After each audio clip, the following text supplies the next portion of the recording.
60 বছর বয়সের মহিলাটার খিঁচুনি এমার্জেন্সিতেই শুরু হয়ে যায়। সাথে সাথে খিঁচুনি থামানোর জন্য এমার্জেন্সি ইনজেকশন দেওয়া হয় আর এয়ারওয়ে ম্যানেজ করে অক্সিজেন সাপোর্টে লাগানো হয়। সুগার প্রেশার নরমালি আছে, তাই খিঁচুনি থামলে পেশেন্টের একটা এমার্জেন্সি সিটি স্ক্যান করা হয়।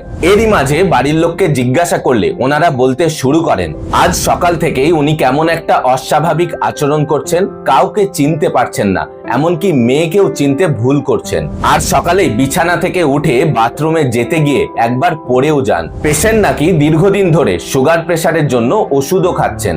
বাড়ির লোক এও বলেন এই অতিরিক্ত গরম সহ্য না করতে পেরে উনি নাকি কয়েকদিন ধরে প্রচুর বেশি জল পান করছিলেন। এর সাথে ওনার শরীরটা অনেকটা দুর্বল হয়ে গেছে, বেশিরভাগ সময় ঘুমিয়েই কাটাচ্ছিলেন। আমরা ভাবছিলাম হয়তো গরমের জন্য এমনটা হচ্ছে, কিন্তু হঠাৎ করে এরকম কন্ডিশন হয়ে যাবে আমরা ভাবতে পারিনি। এই লক্ষণ আর হিস্ট্রি অনেকটা হাইপোন্যাট্রিমিয়ার দিকে ইঙ্গিত করছে।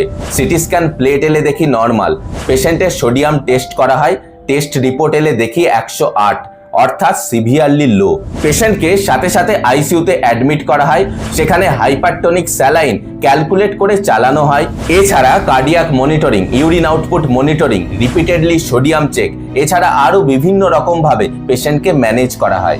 অলমোস্ট 3 দিন পরে পেশেন্ট আবার সবাইকে চিনতে পারেন, কন্ডিশন অনেকটা ইমপ্রুভ হয়। শরীরে সোডিয়াম অনেকটা কমে গেলে আমাদের ব্রেনের ভিতরে জল জমতে শুরু করে, অর্থাৎ সেরিব্রাল ইডিমা হয়, যার থেকেই এই সমস্ত লক্ষণগুলো দেখা দেয়। এক্ষেত্রে বয়স, প্রেসারের ওষুধ আর অতিরিক্ত জলপান করার কারণে এরকম সিভিয়ার হাইপোন্যাট্রিমিয়া হয়েছিল।